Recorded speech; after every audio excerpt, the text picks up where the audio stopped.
ఇప్పుడు కొన్ని ఏరియాల్లో ఇప్పుడు ఒక్కొక్క విలేజ్ ఉందనుకో, అక్కడ రెడ్లు ఉండరు బేసిక్‌గా. రెడ్లు గానీ, ఇంకొక అగ్రవర్ణాలకు సంబంధించిన కుటుంబాలు 1, 2 ఉన్నప్పుడు జనరల్‌గా అక్కడ బీసీలే పోటీ చేస్తా ఉంటారు. ఎస్సీ, ఎస్టీలకు వాళ్ళ రిజర్వేషన్ ప్రకారం వాళ్ళకి ఎలక్షన్స్ రిజర్వేషన్ ఉన్నది ఎన్నికల్లో, స్థానిక సంస్థల్లో కూడా. సో బీసీలకు రిజర్వేషన్ లేదు. దానివల్ల బీసీలో జస్ట్ ఒక 20% మించి రిజర్వేషన్ వచ్చే అవకాశమే కనబడతలేదు. ఎందుకంటే 50% లోపే రిజర్వేషన్ ఉండాలన్న సుప్రీంకోర్టు ఆర్డర్స్కి అనుగుణంగా.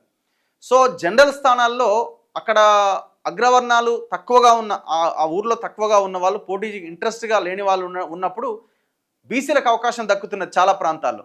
సో అందుకే మనం ముందు నుంచి మాట్లాడుతున్నది ఏంది, విద్యా ఉద్యోగాల్లో ఫస్ట్ ఈ 42% రిజర్వేషన్స్ అమలు దిశగా ముందుకెళ్ళండి. అది చాలా ఇంపార్టెంట్. అది ఇందులో ఈ సర్పంచ్ అండ్ లోకల్ బాడీ ఎలక్షన్స్లో కూడా 42% రిజర్వేషన్ అమలు కావాలి.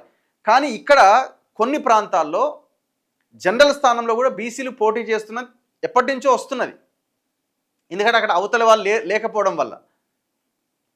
సో అది అది అది కొన్ని ప్రాంతాలు అంటే మండలాలను కానీ జిల్లాలను కానీ యూనిట్గా తీసుకున్నప్పుడు 40% కూడా రిజర్వేషన్ రీచ్ అయినటువంటి కొన్ని ఏరియాలు ఉన్నాయి. ఒక్కొక్క మండల యూనిట్గా తీసుకున్నా, జిల్లా యూనిట్గా తీసుకున్నా.